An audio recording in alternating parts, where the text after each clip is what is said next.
Hi everyone, this is Dr. Sangeeta, Professor at Sarkar College, and today's content is about dental prices, the preferences and recommendations. So as dentist, when we are prescribing toothpaste to our patients, we need to know certain things, whether the same toothpaste can be indicated for different oral conditions, or all the toothpaste essentially the same, and what are the active ingredients in the toothpaste, and what is the function of each ingredient, and also if there are any adverse effects associated with the ingredients. So these details we need to know.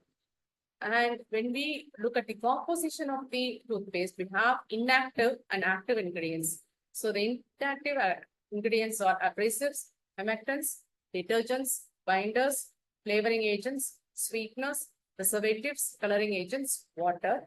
And the active ingredients are the therapeutic agents, and um, they make up to 0.5 to 0.1% of the toothpaste. So under the active ingredients, we have several agents. It can be anti-plaque agent or anti-gingivitis agent, anti-caries agent, desensitizing agent, or anti-campus agents. So the anti-plaque agents essentially prevents the formation of plaque. And the anti-gingivitis agent prevents the inflammation of the gingiva. The anti-caries agents, it prevents the formation of dental caries. Desensitizing agents are prescribed for patients with sensitive teeth, and anti-calculus agents, they prevent the formation of calculus. So let's look at the examples of each of the ingredients. Anti-plaque agent and anti-gingivitis agent, we have triclosan or chlorhexidine. Caries control agents are essentially the fluorides. The desensitizing agents could be potassium nitrate or strontium chloride. And the anti-calculus agents are pyrophosphates or zinc derivatives. So let's look at the anti-plaque, anti-gingivitis agents in detail. So here we have triclosan, and this triclosan is a non-ionic bisphenol molecule, and it has broad spectrum antimicrobial properties. So it serves as both anti-inflammatory as well as antibacterial in toothpaste. So to improve the substantivity of triclosan, it is always mixed with polyvinyl methyl ether malic acid, which is otherwise known as Gantrus. And it can be combined with zinc citrate also. There is a pyrophosphate also, to which triclosan is combined. The triclosan, this particular active ingredient, it is present in Colgate Total toothpaste, which is commercially available, and the concentration of triclosan is 0.3%, combined with the 2% Gantrus and 0.2% fluoride. So this particular toothpaste, it is both IDA approved and also it is ADA accepted. There are studies conducted with the usage of Colgate Total. So this particular Colgate Total, as I said, it contains 0.3% triclosan along with Gantrus. So the study observed that the toothpaste maintains concentration of triclosan in plaque that exceed the minimum inhibitory concentration values of many plaque bacteria for up to 12 hours. So the substantivity of 12 hours works well here with Gantrus, triclosan with Gantrus. There is another combination, triclosan and zinc citrate combination, and there are RCTs, randomized controlled trials conducted for over a period of 6 months, and they have also reported that triclosan zinc citrate combination effectively controls plaque and calculus. So here is a systematic review, which again observed the effectiveness of toothpaste containing triclosan and Gantrus in improving plaque control and gingival health. This particular systematic review, it included 16 trials, and they have selected studies which were conducted over a period of 6 months across 7 different countries. And at the end of this study, they have found out that triclosan and polyvinyl methyl ether malic acid copolymer it was helpful in the reduction of plaque for up to 23%, and also 23% reduction in gingival inflammation was observed, and also 49% reduction in gingival bleeding was there. So this triclosan combination with the copolymer, it significantly improved plaque control and periodontal health. Nevertheless, it also significantly reduced the attachment loss and slowed down the progression of periodontal disease, and also it enhanced dental implant maintenance by reducing plaque and gingivitis. So the Cochrane review also established that with triclosan and copolymer, there was 22% reduction in plaque and calculus, 48% reduction in bleeding gums, and 5% reduction in tooth decay. But as far as the prevention of periodontitis is concerned, there is insufficient evidence, and there was no evidence of any harmful effects in studies up to 3 years in length. With triclosan and copolymer, there was no shift in the microflora of supragingival plaque, favoring the growth of opportunistic or pathogenic bacterial species. Also, it sustained the short-term effect of non-surgical periodontal therapy in smokers.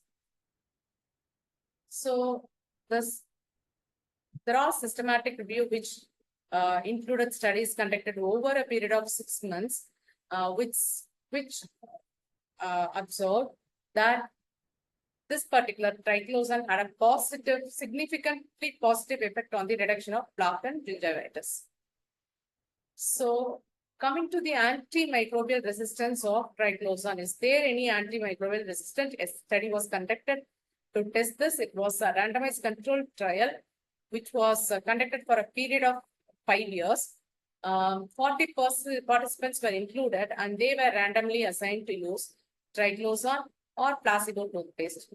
Plaque samples were collected, and TCS, the minimum inhibitory concentration of triclosan, were determined for the selected bacterial isolates.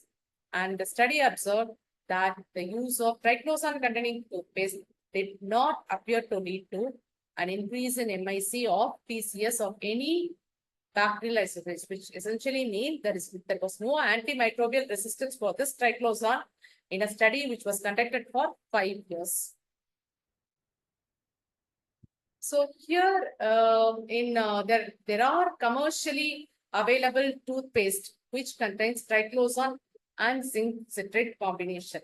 So one such toothpaste is Pepsodent G, the other toothpaste is Pepsodent Expert Protection.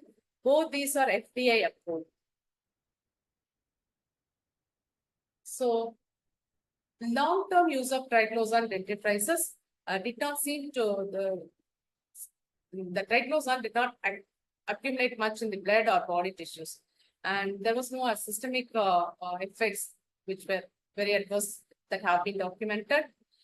Even when brushed for 3 times a day with full ingestion of the product, triclosan is completely eliminated from the body, mainly through urine. So, long-term use of triclosan dentifrices in a longitudinal randomized placebo-controlled clinical trial, the continuous use of triclosan for about 4 years failed to provide any detectable effects on thyroid function. So this particular study is useful for the long-term safety of triclosan with normal use. When triclosan is mixed with chlorinated water, then it leads to the formation of chloroform. And if this chloroform is inhaled in large quantities, then it might cause depression, liver problems, and sometimes cancer. So this is one of the adverse effects when it is mixed with chlorinated water. So the environmental toxicity studies were conducted, which showed that triclosan is completely biodegradable, and any residual triclosan in the land, in the soil, it is not likely to produce any adverse effects for birds or mammals, invertebrates or plants. So in worst case scenario, effects on soil fertility would occur, and this is transient and depends on soil conditions. So the bioaccumulation of triclosan in water, wastewater or soil affects microbial processes and may shift the balance of certain ecosystem. So some certain antibiotics or disinfectants, they may exhibit poor resistance or cause resistance with triclosan.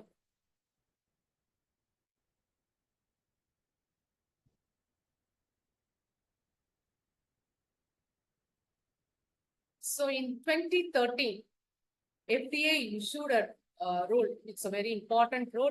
It revoked the generally regarded as safe status of triclosan as an ingredient in hand wash products. So it is no longer approved to be used in hand wash products.